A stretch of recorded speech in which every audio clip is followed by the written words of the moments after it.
Assalamualaikum warahmatullahi wabarakatuh. Saya akan mempresentasikan hasil diskusi kelompok, yaitu analisa unsur perancangan dan analisa asas perancangan arsitektur pada objek kajian studi literatur dan studi lapangan.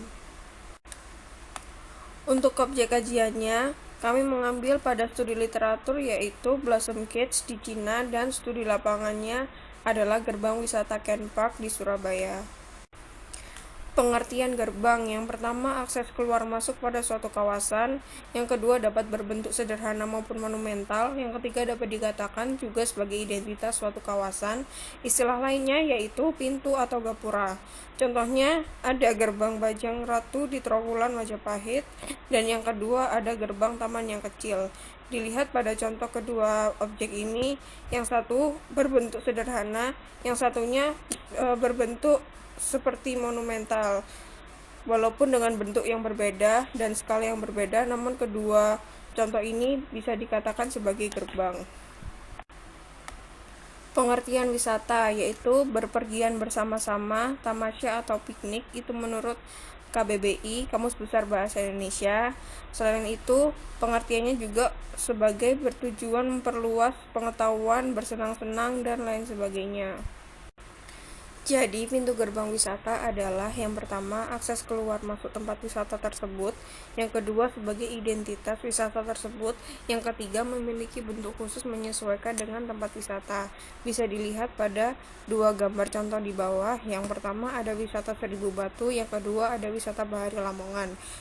Wisata Seribu Batu adalah wisata alam, dan desain gerbangnya didesain sesederhana mungkin dan senatural mungkin.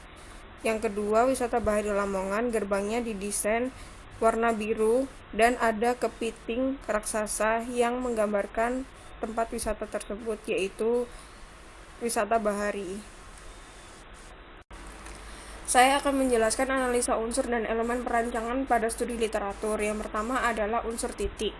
Sudut pada bentuk gerbang membentuk titik, dan pertemuan sambungan konstruksi gerbang membentuk titik. Unsur kedua adalah garis. Dapat dilihat di gambar, terdapat 3 unsur garis, yaitu garis lengkung, horizontal, dan garis diagonal. Kemudian unsur yang ketiga adalah bidang. Tampak atas dilihat di Blossom Gate membentuk bidang lengkung menyerupai oval yang bersilang. Dilihat dari tampak atas, Blossom Gate membentuk bidang segitiga dan trapesium. Dilihat dari samping, Blossom Gate membentuk bidang trapesium terbalik. Yang ketiga yaitu ruang. Dengan struktur melengkung dan bandel bambu di bagian luar sebagai fasad, menciptakan cahaya yang luar biasa di antara ruangnya. Ruang ini tidak hanya berfungsi sebagai taman bunga, tetapi juga sebagai pintu masuk dan titik pertemuan bagi pengunjung, serta dapat digunakan sebagai ruang atau tempat bagi komunitas untuk berkonser, atau sebagai ruang luar untuk kegiatan belajar mengajar. Selanjutnya yaitu unsur bentuk. Desain gerbang ini seperti namanya, yaitu Blossom Gate, terinspirasi oleh bentuk bunga blossom dengan kedua kelopaknya. Lalu unsur tekstur. Bandel bambu di bagian luar yang dijadikan sebagai fasad memberikan kesan permukaan yang kasar. Unsur warna. Bambu yang menjadi material dominan gerbang memiliki warna yang terkesan monoton, tapi tetap memberikan kesan natural dan menyatu dengan lingkungan sekitarnya. Selanjutnya, saya akan menjelaskan analisa dari asas perancangan arsitektur dari studi literatur, yaitu yang pertama adalah proporsi. Dapat dilihat pada gambar sebelah kanan merupakan foto dari gerbang Legoland yang ada di Malaysia, sedangkan yang sebelah kiri merupakan foto dari Blossom Gate yang merupakan studi literatur pada analisa ini. Jika dibandingkan dari keduanya, Blossom Gate memiliki proporsi yang kurang dari elemen pembentuknya, yaitu dari penggunaan material yang digunakan. Hampir keseluruhannya merupakan bambu. Sedangkan Legoland menggunakan material dasar dari besi, di mana besi memiliki kelebihan tahan di berbagai cuaca dan mudah dalam perawatannya. Sedangkan bambu memiliki batas waktu pemakaian antara 9 sampai 11 bulan sebelum bambu tersebut mengalami pembusukan. Yang kedua yaitu skala. Jika dilihat dari ukurannya, Blossom Gate memiliki skala monumental, sehingga memberikan kesan pada gerbang tersebut yaitu mewah dan megah. Jika dibandingkan dengan skala manusia, dengan rata-rata tinggi manusia 165 cm, gerbang ini memiliki perbandingan yaitu 1:18. Yang ketiga yaitu keseimbangan. Secara visual dilihat dari Blossom Gate, yang walaupun pada bagian sisi kanan dan kiri memiliki beda tinggi, namun karena bentuknya hampir sama, memiliki keseimbangan asimetris yang terkesan informal, dinamis, menantang, dan berani. Selanjutnya yaitu komposisi. Dapat dilihat, terdapat dua gambar yang berbeda. Gambar yang sebelah kiri merupakan jenis gerbang tradisional, di mana sebagai tipologi, desain gerbang yang seperti ini hanya difungsikan sebagai pemisah antara bagian luar dan bagian dalam. Sedangkan gambar sebelah kanan merupakan jenis gerbang baru, yang dimana diterapkan pada Blossom Gate. Gerbang yang awalnya memiliki fungsi sebagai pemisah, kini memiliki fungsi lain sebagai ruang. Di sisi lain, Blossom Gate juga merupakan satu-satunya elemen penghubung yang memadukan orang di titik tertentu, di mana bagian dalam dan bagian luar disatukan. Selanjutnya yaitu kontras. Blossom Gate memiliki kontras pada material yang digunakan, yaitu bambu. Bambu digunakan hampir di seluruh bagian gerbang. Ini baik sebagai struktur maupun bagian luar atau dinding pada gerbang tersebut. Asas selanjutnya yaitu irama. Blossom Gate memiliki pengulangan yang dinamis. Dilihat dari struktur gerbang dengan bentuk yang berbeda namun jarak pengulangannya sama. Kemudian, asas unity. Kesan unity yang diberikan oleh Blossom Gate sangat kuat dari penggunaan material bambu yang digunakan dan pengulangan bentuk dari dua bagian gerbang seperti kelopak bunga yang mekar. Baik, selanjutnya saya akan melanjutkan presentasi dari teman saya sebelumnya. Nama saya Diajeng Ragil, NPM saya 04 2016 103024.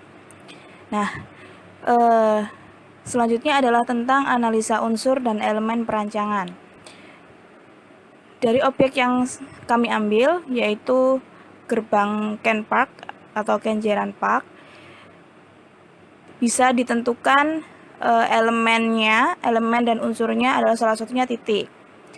Dari gambar tersebut bisa dilihat bahwa sudut pada bentuk gerbang membentuk titik dan pertemuan, sehingga membentuk seperti sudutan.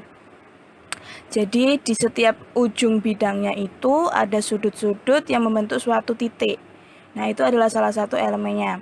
Kemudian garis dapat dilihat seperti pada gambar bahwa ada garis diagonal, horizontal, lengkung, dan juga vertikal. Nah, elemen titik dan garis ini juga menunjang bentukan dalam gerbang ini. Kemudian unsur selanjutnya adalah bidang. Jika dilihat seksama, gerbang wisata Kenjeran membentuk berbagai macam bidang, betul, karena ada bidang persegi, kemudian ada segitiga, jajar genjang, gabungan antara lengkung dan persegi panjang, sehingga membuat suatu kesatuan yang baik dan bagus. Kemudian ruang. Jika dilihat, gerbang Kenjeran sudah membentuk ruang sebab sudah memiliki beberapa elemen pembentuk, yaitu atap, lantai, dinding. Nah, dari atap, lantai, dinding itu membentuk suatu ruang. Jadi ini kan kita membicarakan tentang ruang luar, tetapi di dalam gerbang ini terdapat satu ruang yang tidak hanya dibatasi oleh dinding, tetapi dibatasi oleh kolom, kemudian ruangnya dibatasi oleh lantainya yaitu aspal, dan juga ornamen-ornamen lengkung itu juga membentuk suatu ruang di situ. Nah, kemudian ruang ini bisa dikatakan bahwa ruangan yang ada di dalam gerbang Kenjeran ini termasuk dalam ruangan yang pasif. Karena ruangan ini tidak mengatur unsur-unsur yang memberikan kegiatan manusia. Mungkin ini hanya akses untuk mobil masuk, kendaraan masuk, tidak berfungsi sebagai keindahan visual, dan akses keluar masuk kendaraannya pun hanya sekilas gitu, tidak menetap di situ. Kemudian ke bentuk gerbang Kenjeran ini seolah-olah menggambarkan seperti bentuk kerajaan wisata di dalamnya, sehingga bermacam-macam jenis hiburan yang dapat dikunjungi. Kenapa kok kerajaan wisata? Si perancang membuat desain sebagai desain awal bahwa bentukan gerbang ini dibentuk seperti istana, menandakan bahwa di dalamnya itu, di dalam tempat rekreasi itu terdapat banyak sekali wahana-wahana seperti istana yang bagus sekali, sehingga arsiteknya memunculkan ide bentuknya adalah seperti sebuah istana yang mewah. Kemudian tekstur, sebagian besar permukaan luar pada gambar Kenjeran dilapisi cat dan memberikan kesan halus. Namun ada beberapa juga sisi yang menonjolkan kasarnya, seperti pada finishing batu bata di area depan itu. Jadi di kolom-kolom itu, kemudian di area atasnya ada lengkung, lalu di kolomnya itu di cover oleh batu bata. Nah, itu dia juga memberikan kesan yang kasar karena dia memiliki perbedaan lapisan antara lapisan catnya kolom dengan cover bata itu. Jadi tidak hanya halus tapi juga kasar juga. Jadi berbagai macam tekstur ada di dalam gerbang Kenjeran ini. Kemudian dari warna sangat banyak sekali pilihan warnanya. Ada warna biru, kemudian ada warna coklat, warna kuning, warna merah. Warna-warna tersebut dapat dikatakan pas sebagai penunjang, karena fungsi gerbang sebagai identitas tempat wisata. Tempat wisata kan harus memiliki suatu identitas yang menggembirakan, karena warna-warna yang playful, meriah, dan ramai itu akan menarik pengunjung untuk datang, sehingga gerbang wisata itu mampu menyampaikan maksud dari desainnya, yaitu untuk tempat wisata. Oke, lanjut ke selanjutnya, yaitu analisa asas perancangan arsitektur. Asasnya yang pertama itu adalah proporsi. Apakah bangunan ini sudah proporsi? Dilihat dari gambar ini dibandingkan dengan gerbang Walt Disney. Jadi perbandingannya adalah gerbang Kenjeran dan juga gerbang Walt Disney yang memiliki fungsi sama-sama sebagai gerbang tempat wisata. Proporsi gerbang Kenjeran ini kurang. Kenapa? Karena gerbang ini memiliki bentang yang kurang lebar, namun dapat dilihat dari tulisan Walt Disney terlihat lebih jelas daripada tulisan Kenjeran. Jadi tulisan Ken Park itu kami rasa kurang menonjol karena mungkin pemilihan warnanya yang kurang tepat, pemilihan warna signage-nya yang kurang tepat atau kurang besar, karena perbandingan antara tulisan dan panjang dari gerbang itu tidak proporsi begitu. Kemudian skala, gerbang skala Kenjeran memiliki skala monumental, memberikan kesan yang megah dan keagungan. Selanjutnya adalah keseimbangan. Gerbang Kenjeran ini memiliki keseimbangan yang simetris, kanan kirinya sama, sehingga bentuknya seperti modular. Memiliki dimensi yang sama, warna yang sama, sehingga memberikan kesan yang indah, apik, namun tetap tegas. Selanjutnya adalah komposisi.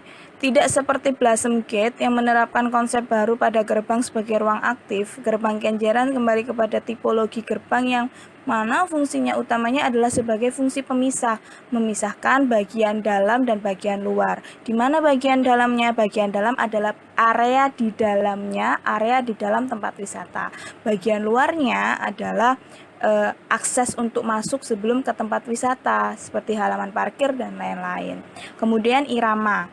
Memiliki pengulangan yang dinamis. Kolom-kolomnya memiliki pengulangan yang dinamis. Dilihat pada kolomnya itu. Terus kemudian pengulangan juga terjadi pada garis atap dan pola bata pada dinding. Susunan bata yang sengaja diekspos, dilihatkan itu memberikan kesan pengulangan yang baik.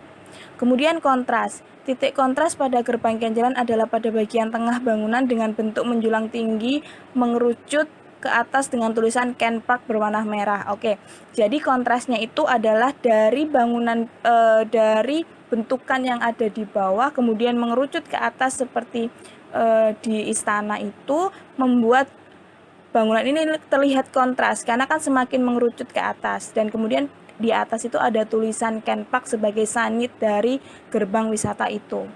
Kemudian Unity. Kesan Unity yang diberikan oleh gerbang kenjeran sangat kuat dari penggunaan material keras, warna yang didominasi terang, serta bentuk yang mengerucut pada bagian tengah gerbang, menegaskan bahwa gerbang ini memiliki satu kesatuan yang utuh. Walaupun berbagai bentuk tapi disatukan menjadi satu dan dilihat secara visual adalah sangat baik, sangat bagus. Kami rasa gerbang ini sudah mencukupi untuk dibilang bangunan yang memiliki kesan Unity. Baik, dari segala presentasi yang sudah kami sampaikan, kami dapat menyimpulkan dua hal. Yang pertama, kami bisa menyimpulkan kelebihan dan kekurangan dari Blossom Gate, juga gerbang wisata Ken Park. Pertama, untuk Blossom Gate, kelebihannya adalah memiliki multifungsi sebagai akses keluar masuk, pembatas area, dan ruang santai.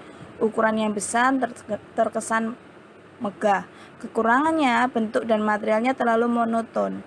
Monotonnya itu adalah material yang digunakan adalah bambu. Hanya bambu yang memiliki satu warna saja. Itu akan terkesan kurang inovatif, kurang cantik karena terlalu sederhana. Tetapi bentuk lekukan yang dinamis itu membuat dia juga bagus karena tidak memiliki bentukan yang kaku. Kemudian untuk gerbang wisata Ken Park, kelebihannya adalah memiliki banyak akses keluar masuk teduh, difungsikan juga sebagai loket. Desain yang megah membatasi penuh akses keluar masuk sehingga keamanan tempat wisata lebih terjaga. Namun kekurangannya kami masih mencari-cari apa kekurangan dari gerbang wisata ini. Kemudian kami dapat menambahkan bahwa gerbang wisata Ken Park ini kekurangannya dia terlalu ramai. Maksudnya begini, desain yang dia sampaikan kepada pengunjung adalah suatu istana yang megah. Namun pemakaian warna yang terlalu banyak, kemudian bentukan yang terlalu banyak bidang seperti segitiga, lain-lain, itu menurut kelompok kami kurang sederhana. Maksudnya adalah terlalu ramai sehingga orang-orang itu berpikir bahwa gerbang kenjeran ini seperti kurang elegan begitu. Namun kalau dilihat dari secara fungsinya, yaitu fungsinya sebagai gerbang tempat wisata, kami rasa gerbang ini sudah mumpuni. Kenapa? Karena dapat menarik pengunjung dengan sangat baik. Begitu. Baik.